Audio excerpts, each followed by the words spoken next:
Hey, welcome to Clarksville Vibe the show where we tell the stories of the people who make Clarksville, Tennessee the best place to live in America. Hey, I'm your host, Kevin Kennedy Jr., local pediatric dentist, Clarksville native, just proud of Clarksville and all the things that it has to offer, making our lives better day by day. I want to thank you for consuming this content on a regular basis. I hear you. You've been coming up to me and saying how much you value this content. I really appreciate it. I do want to give a shout out. I'm going to start doing this occasionally, but for people who just give us positive feedback that really kind of give us the energy to keep pushing forward, we really appreciate it, whether that's in person or online via comments or shares or however you choose to let other people know about it. But I want to give a shout out to Brandon Knox. Thank you for your just comment to me previously that made me feel special, made me feel like we were doing something worthwhile. And thank you to Clarksville Messenger, a great account that is on social media across different channels that's sharing a lot of good information. They consistently share our stuff. So want to say thank you to that. And if you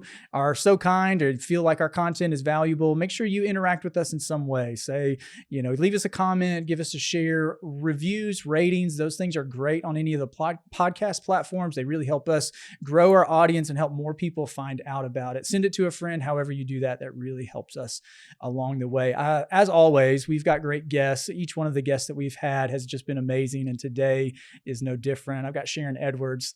She is a person that just has a spirit of excellence about her in everything that she does. I haven't known her very long, but I have just been continually and an increasing level of respect and admiration for the things that she does. I think you're going to feel that by the end of this episode. She has a big story to tell, most of which revolves around her nonprofit that she runs here, which is called I Am Invisible, which focuses on bullying and suicide for our teens in our local community, local right here to Clarksville, Tennessee.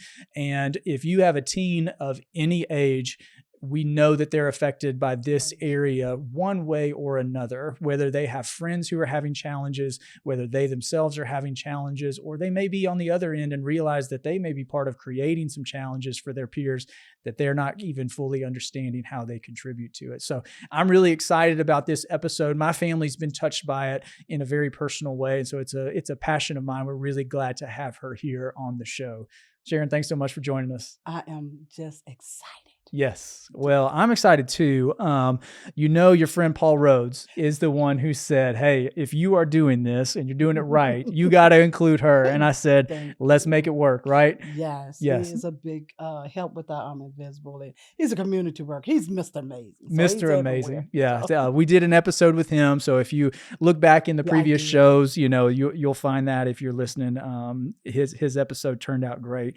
Well, let's get started. So I do want to tell people about I Am Invisible. And I think the best way to tell them is let's give the audience just a little snapshot as what you do on a regular basis. And then from there, I think we'll go back into the story and talk about how it started. Why is it important to you? But first, what is it that you do? Well, what we do, we go into the schools. We're a nonprofit 501(c)(3), and we go into the schools, we go into the community, we go into the churches, we go in with the homeless community. We pretty much go everywhere, and everywhere we go, we're noticing that kids and young, we call them kids, but youth. We work with youth and young adults because in high school they're about 18, so they're trying to be young adults and find themselves. And we're finding that a lot of the teens and youth have a lot of stuff that's built up inside, whether it's from behind when they were young or when something that they never got taken care of.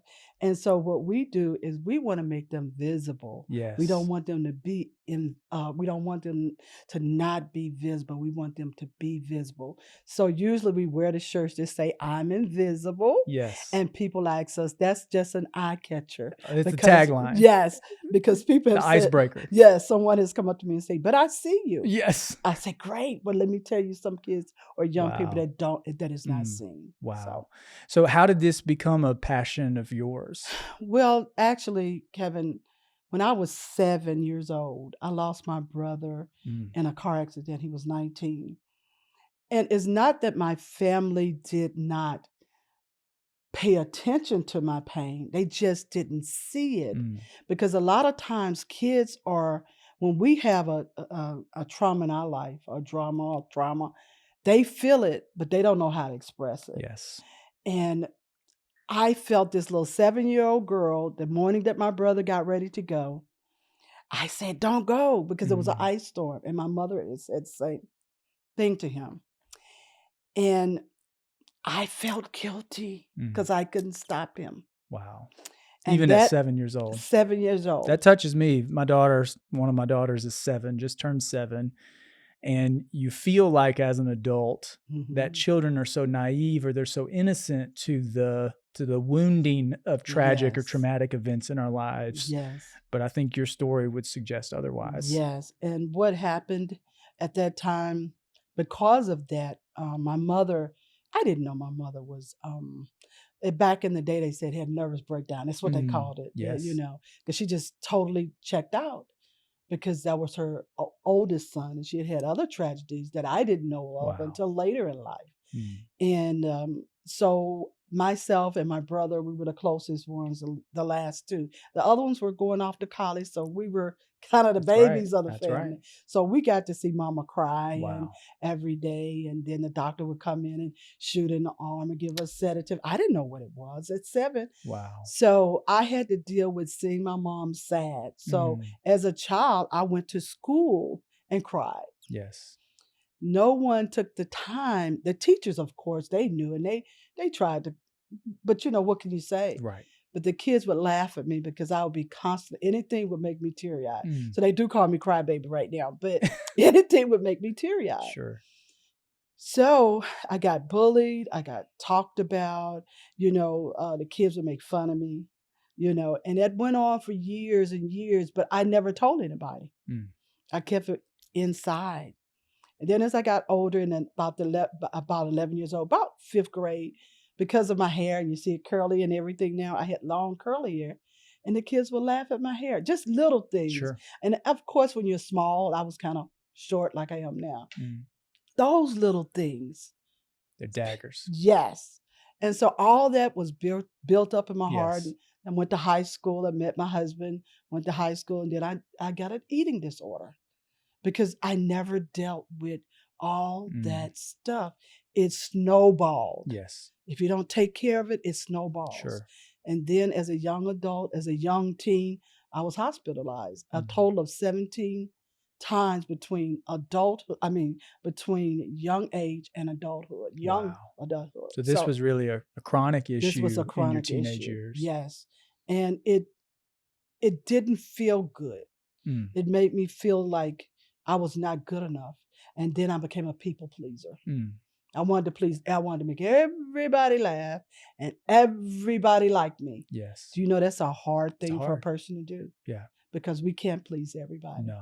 And they'll turn it on you. And then it's more of a wound to yourself. Absolutely. Wow. So that's pretty much how. So what did that look like on the outside? I mean, I asked this question because, you know, I think a lot of us interact with teenagers on a regular basis. I see teenagers in my dental practice every single day. And, you know, some kids will come across as, oh, you're a little punk today. Are you always like this? Or is this, I'm looking for a reaction to see if someone sees me. So what did that look like for you? You talked about how you tried to engage people through humor or making them laugh or things singing. like that. Well, what it does to you, it makes you try to take on somebody else's identity, because you see the other people that you may want to be like. Like I know a lot of the young kids, they see the movie stars and they think they don't have heartaches. So I would live in a fantasy life. I would try to be a tap dancer or a jokester or anything that I thought that was popular at that time, not to live in reality. So, you know, just because his face is smiling, because I was always smiling, but underneath the smile was just like a frown. And I'll tell you something else that I've never really discussed. I used to look in the mirror at the little girl. When I was 7, I didn't realize that was me. I kind of knew that was me. You know, you kind of know that, but I couldn't understand when I told her, I'll be right back, she left. And when I told her, let's go back, she was there. And I look at that now as a symbolism, because I didn't know who I was. I couldn't even recognize my own self in the mirror. Wow. Yeah. Even at a young age. Yes, even at a young age. Yeah, I think a lot of us are tempted when our children face these significant challenges. Right. If on the outside they're doing okay and they're behaving or they are doing their work, yes, it's hard to really push them into the grieving process, which is the healthiest way to heal through that with people that they know and trust, with adults that'll be right there with them. That minimizes the trauma. But it's, I appreciate you being very vulnerable and sharing these stories, because I know there will be parents listening, or aunts, uncles, teachers, whomever, that are interacting with kids on a daily basis, who it helps open our eyes to see that sometimes what is a common tragedy, such as your brother, this happens to several, especially our military community. They have deep traumas that they experience. And on the outside, behavior may look okay, but on the inside, they still have real deep needs that need to be met. And I think a lot of the young kids that I've worked with from middle school up to high school, they show it through cutting themselves. They may cut themselves. They may act out, take a drink, or, whatever. So, we really have to make that conversation. And I'm talking about, I know as a parent, my kids are grown. They're 42, I think, 43. You don't 30, have to keep counting, 39. right? Yeah, one of those kids 30. At this point. After a certain point, but I do know I have grandkids. I wish when you and I were talking a minute ago that these kids came with a book. Unfortunately, I probably made a lot of mistakes. And my husband and I, we've been married 44 years. Wow. And we probably made a lot because we just did not know. Right. And I just want to let the audience and the aunts and the grandmas know that they're not always okay. And then you have to reassure them it's okay not to be okay. Yes. It's okay to cry of a loss. Right. It's okay if you had expectations of me and I might have made an F. Do you not know how it feels? So that's what, the message that I want to get out. It's okay. Yes. Well, I really appreciate you sharing that. So those experiences eventually led you into starting this organization. You talked a little bit about why you named it and some of the things that you're doing. But tell me, what was it about Clarksville specifically, why you felt like this was a place that needed it directly in our local community? Well, actually, in 2012, a young lady, I don't think she was from Clarksville. She might have been from Hopkinsville, but it's close in the area. Metro-ish. And she committed suicide. Oh, wow. That was the first time I've heard of people doing it, but not so much children. And that day when I heard it, I felt the need to come together with a couple of my friends. I called one of my friends in Atlanta, and she's a backup singer for Beyonce, Tyler Perry. I said, you got to get here. We got to do a fundraiser. We got to do awareness. We got to. And she was, and they were like, you don't even, not her, but several people said, do you know this child? No. Do you know her name? No. It doesn't matter to me. It's somebody's child. Yes. And from there in 2012 is when my husband and I, it wasn't a nonprofit then. We didn't start the nonprofit to 2018. Okay. So a lot of the money came from my husband's pocket. It's from a lack of profit to nonprofit, right? Yes. So that's what actually, just to hear that young child at 12. Wow. And I was thinking, what can a 12-year-old feel so bad about that they feel like they cannot live? Yes. That's what really touched me. That was the question. Yes. Yeah, I was going to ask you that. And I guess now is as good a time as any. And we can go back into the organization here in a minute. Right. But when you see these stories posted online, or you may see something on the TV, or you hear some, locker room talk in the break room at work. And, that is the thought of adults who maybe have not been influenced or have experienced it, is how can a teen get to this place? Their life is so easy, in quotations. They don't really have the challenges that we adults do. Absolutely. Adults kind of put this kind of ease on teenagers and think, how did they ever get to this point? And yet, when you're in the teenagers' lives, you realize how easily they can get to this place where eventual suicide or self-harm or other avenues seem like a very reasonable and rational approach to them. What do you wish that the general community understood a little bit more about how teens process their grief and how they get to that place? Because you said you were once there too. Yeah. How does this even happen? And then eventually you took action and created this organization.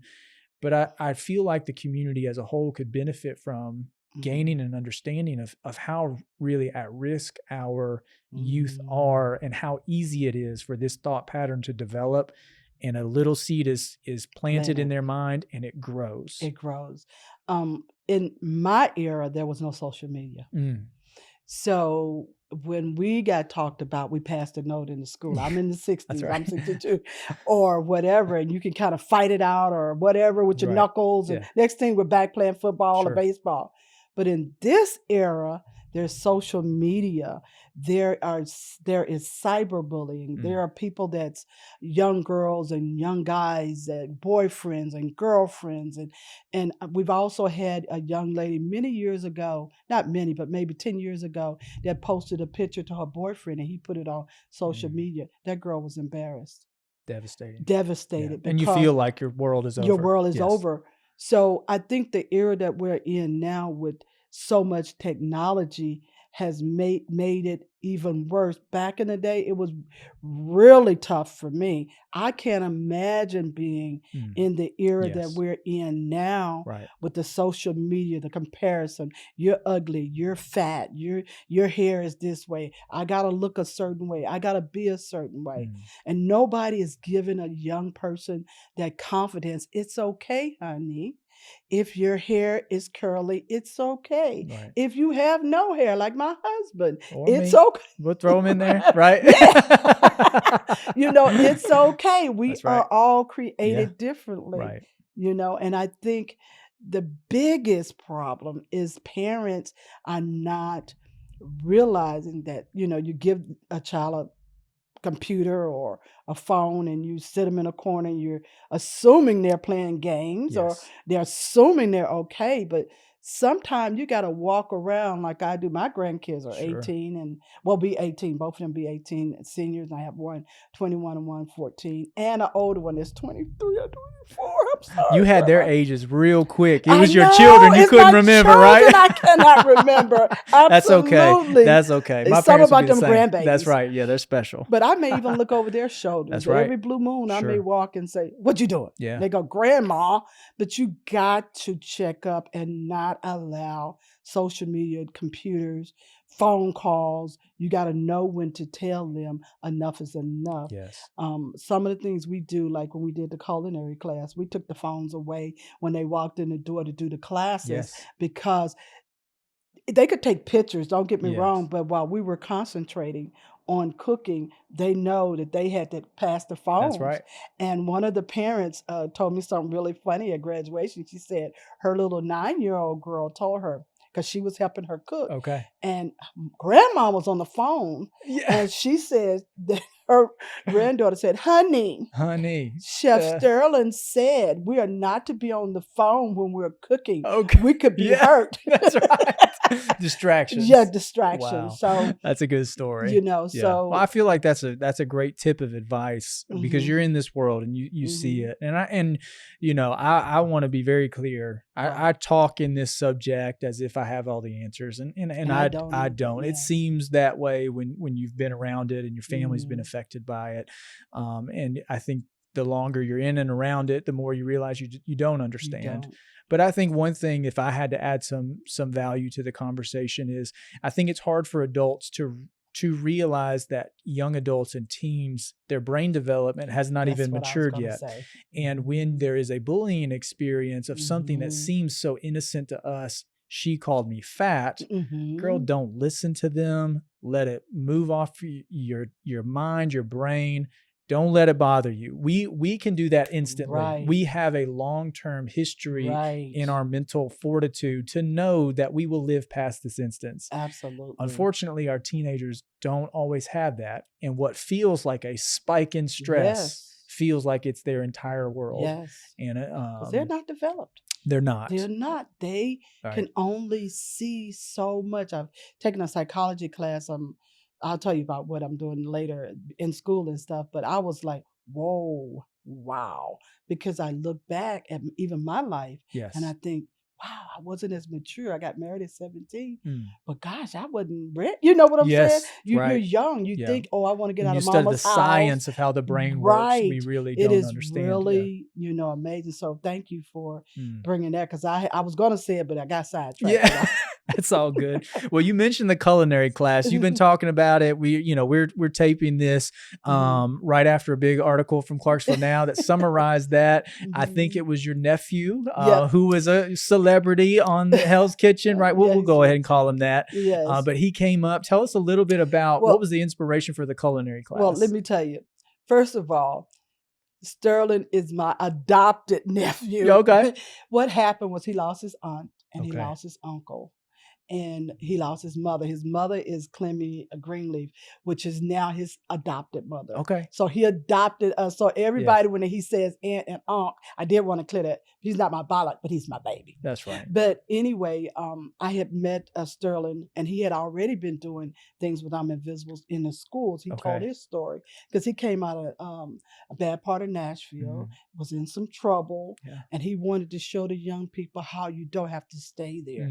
So he cooks in the communities, and he got a chance to go on Hell's Kitchen, cook for P. Diddy, as well as Oprah a couple of a month ago. Hey, that's big time. And so one thing that I had told him, and he called me on the phone and said, okay, we're ready. And I go, Sterling, you just did a 4-week.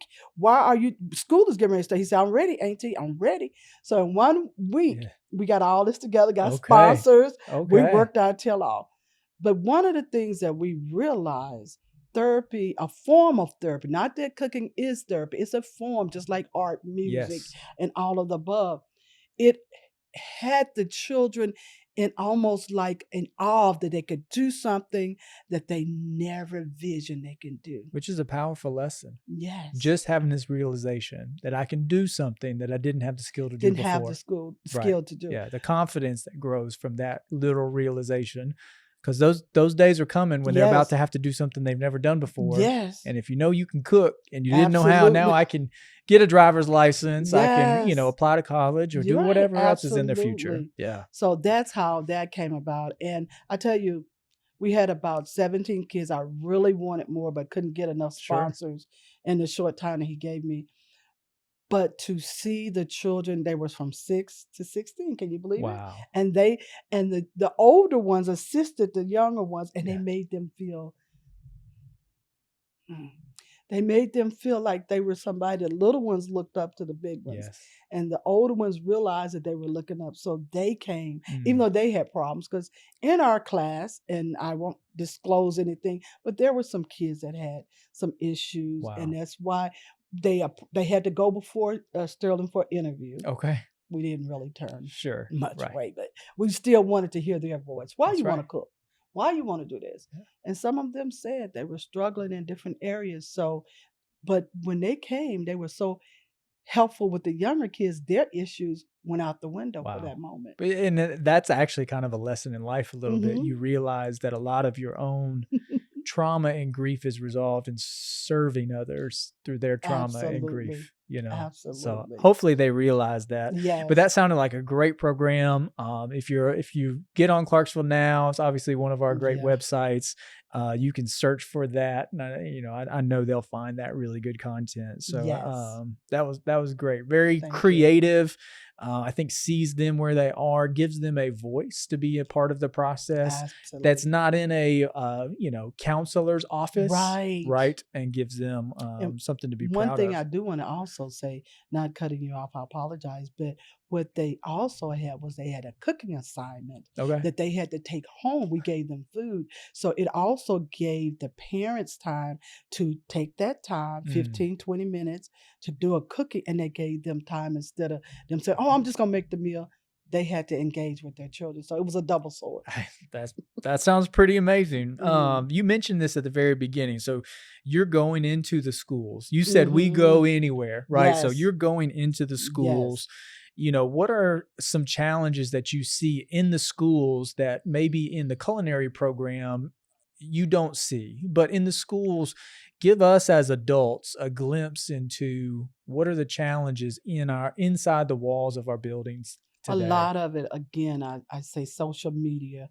they're bringing the social media into the school. If someone says something about Yes. me and on social media, then you come into school and you fight about it, or Right. you get in trouble about it.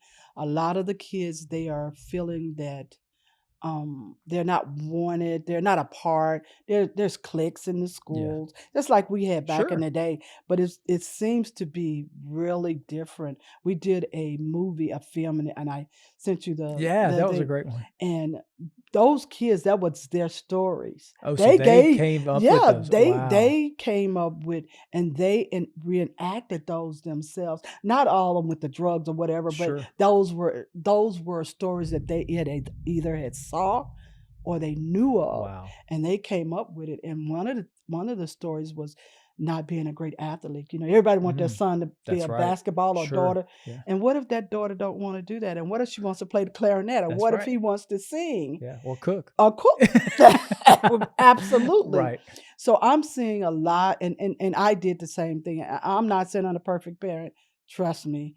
We've had our days, but I think we as parents push the kids to be what we expect them to be. Yeah. Sometimes they can't make that straight A. Right. Sometimes they can do a C. I applaud a C. I Yeah. haven't applauded a D once. I was like, you passed. But it's just the fact of applauding. Sure. It doesn't matter. And I think a lot of the kids and it's not enough activities for the kids, even in the schools. Wow. Back in the day, we had gym all the time. All the time.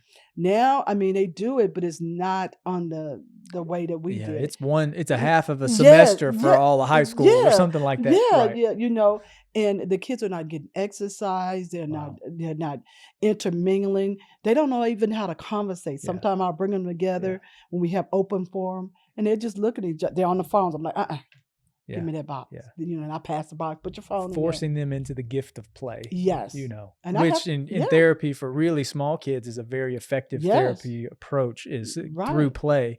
But our teens, they don't naturally play with one another. No, they don't. They just goof off. No, they don't know how to play Monopoly. Yeah. Well, how do the teachers and administrators respond to your presence there? Well, pre-COVID, we were in there a lot more. Yes. When COVID came, of course, I had to do the after-school programs via internet, and it's different when you're trying to teach a child about something. It's like, oh God, that you can't do it. But when we were in there, we decided our program was a lot different from a lot of programs that come into them. Schools as anti-bullying, we made the children a part of the program. Okay. So if we were talking about one of the last ones we did was behind the mask. Unfortunately, we've been wearing masks for a while, but it was what is behind that mask.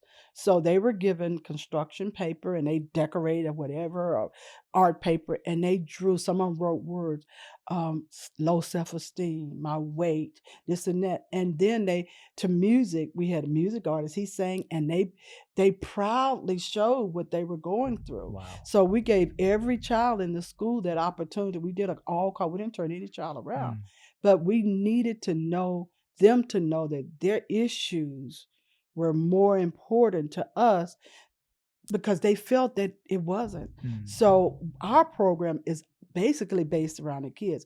We let the kids come up with the subjects. Yeah. We let them, that's why we're doing the task force that I told you about, because we want to know how to do TikTok, but do it in a positive way. Right. We want to know how to do Instagram, but send us a positive message. Yes. So this is what our team did. When we went in, we did assemblies, and then when they had talent shows, of course, Grandma Sharon was on the stage alone, dancing my heart out with the kids. If you look at my website, they're going, "Is that you?" Yes, that's me. That's right. And what I do for you. Yes, absolutely. And our artists came along, and the kids felt good because they created it. Wow. Nice. Yeah. Well, I hope that as our culture, and the things in school continue moving forward, I'm hoping you have more opportunities to go in schools. We desperately need face-to-face interaction, and our teens need it the most. Absolutely. So you shared with me a story, mentioned it to me about how in one of these kind of in the school experiences, there was actually a student that came to you and recognized that they were a part of the bullying process. Absolutely. And they didn't really realize that before. Realize it. How is that recognition for them, and how did that help them grow? Well, actually, that was the first time she said that she heard about, because when we do our programs, we actually tell what a bully is. We give Yes. illustrations, we do movies, we do everything. And she had tears in her eyes, and I was on stage and I was coming off, and she said, "This is the first time that it has dawned on me that I am the bully." Wow. Then I went back and I talked to her. She's been bullied. Yes. A bully bullies. Hurt people hurt people. Hurt people. So she was only bullying because she was being bullied. Wow. But she did turn her life around. She's had some rough roads. Sure. I followed her. And one thing we try to do is follow them, not for close up, but maybe from afar. Right. But I think that one moment, and for her to admit that was powerful. Yeah, it is. And, it's a long journey for them. Self-awareness is important. Absolutely. But then you've got to gain the tools for her to process her own grief and her own trauma in order to then switch and then kind of reduce some of what is just a compensation that she's having of dealing with her own hurt by hurting others, either intentionally or unintentionally. And that's one thing where, I hope that bullying programs give some more awareness to is that everyone, I think it's pretty well communicated that hurt people, but I don't know that it's internalized. Right. Because you want to kind of vilify the bully's actions, but it's hard to sympathize with what is causing that. And I would venture to say that most kids or teens who are part of the bullying on that end of the spectrum don't actually want to be. No. They just don't know how to process their own experience. And one thing I do want to say, to add on to that, a lot of times, if we sympathize with the bully too. Our group, we catch the bully and we say, "Come on now, let's talk." Because unless you find out, nobody in reality wants to be a bully. I don't believe that. I don't think human nature. That's right. We don't want, but something is causing that. Something is causing it has to be that's identified profound and recognized. And I hope parents kind of have an understanding for that too, because naturally when our child is being bullied, we want to vilify the bully. We want to vilify the parents of the bully as how did you teach them how to do this? Right. Well, that's probably not the case at all. The parents, didn't teach them to do this. This is just a response that we've all got to work through. And no one wants to be involved in it on the bullying side or the bullied side. But we've just got to work together from a spirit of understanding and cooperation and get to it. So I'm glad that we have people like you in the schools putting in the effort and the time. I know our kids need it.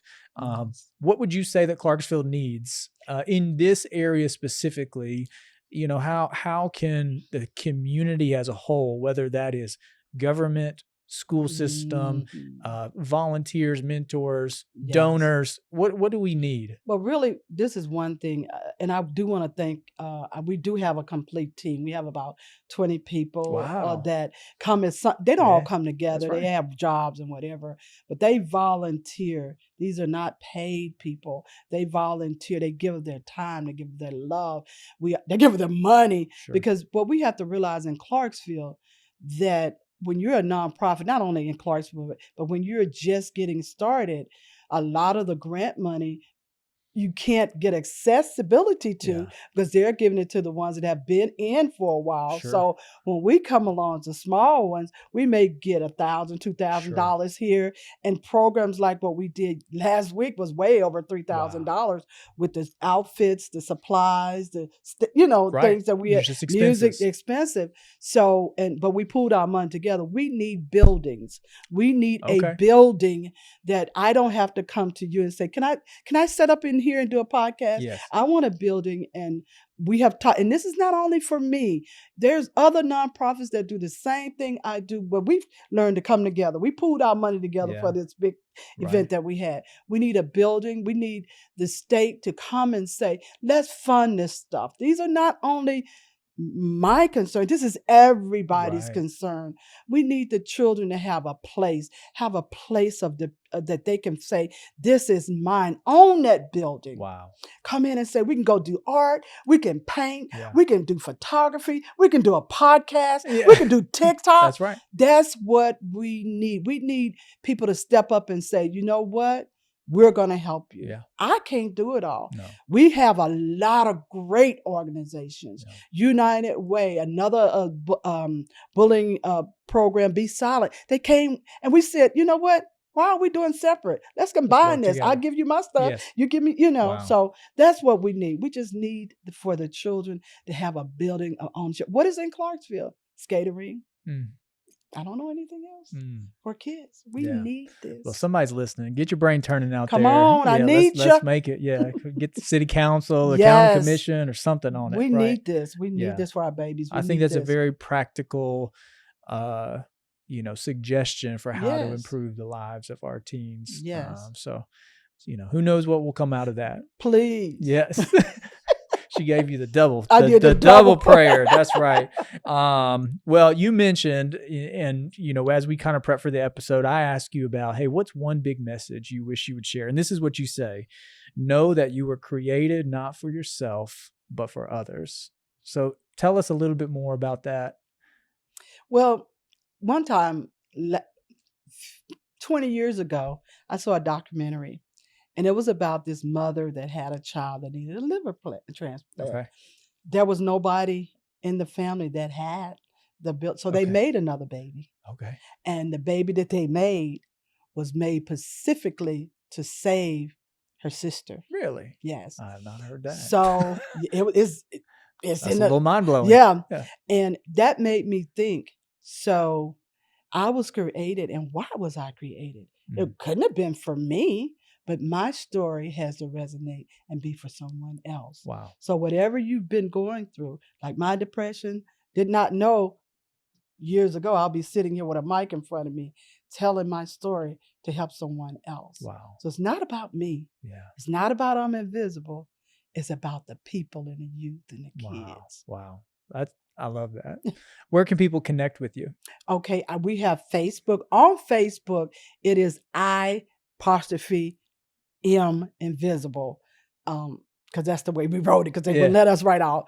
But on my website is www.iam, the word am, no, it's not. It's look, how did I say my own? I am invisiblebullying.org. Or you can just put Sharon K. Edwards. That's right. All that stuff comes up. Yeah, but it is invisiblebullying.org. Wow. Well, I appreciate it. I know we didn't have a chance to get into this, but I'm going to let people know. Yes. You're pursuing a degree. Yes. You have taken the initiative to take some more steps. You have another program. The BU. BU. Yes. That's coming up next year for the first time.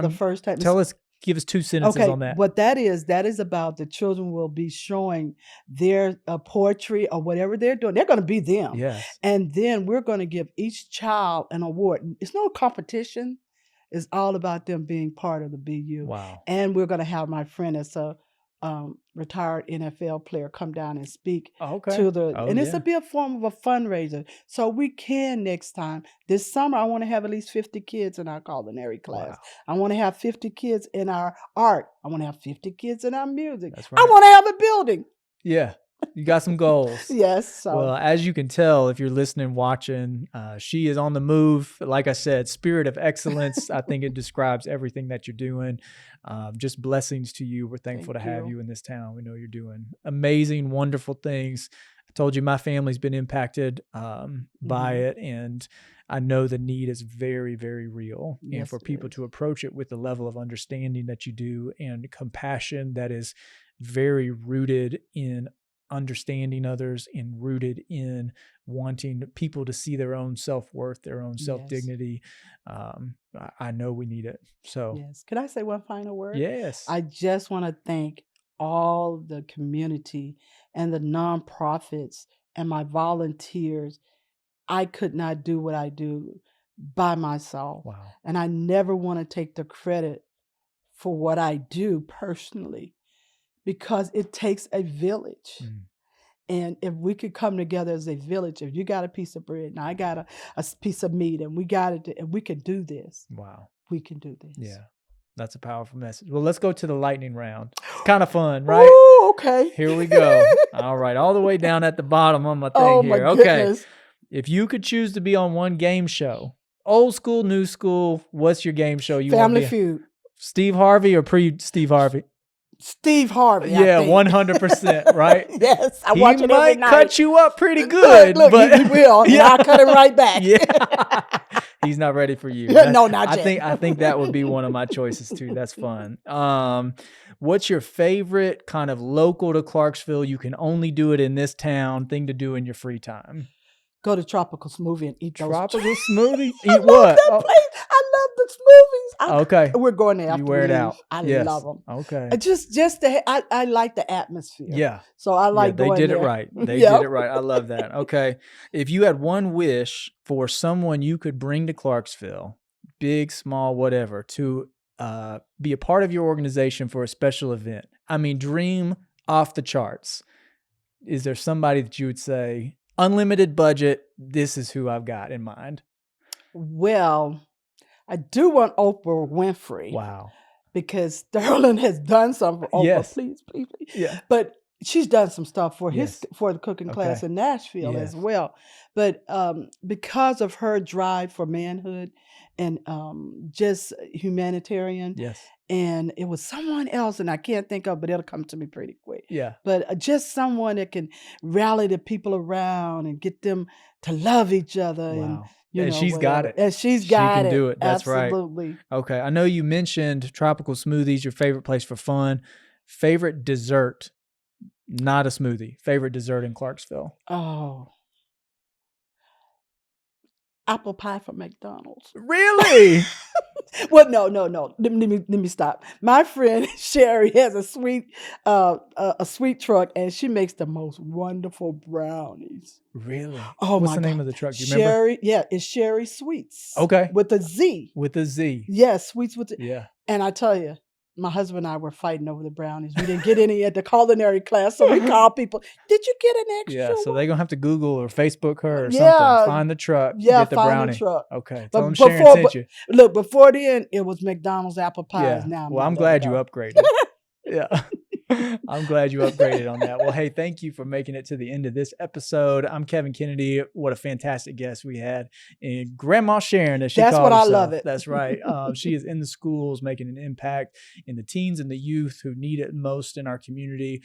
Definitely feel free to reach out to her or Yes. her organization. I know she'd be happy to get you Absolutely. involved and receive whatever kind of contribution, whether it's time, energy, Yes. resources, money, whatever it is, send those her way. And I know that she will multiply that Yes. and use it for benefit that goes way beyond what you could do. Thanks for making it to the end of the episode. We love you consuming this content, being a part of it however you can. Make sure to share it with your friends, and we'll see you on the next one. Thanks so much.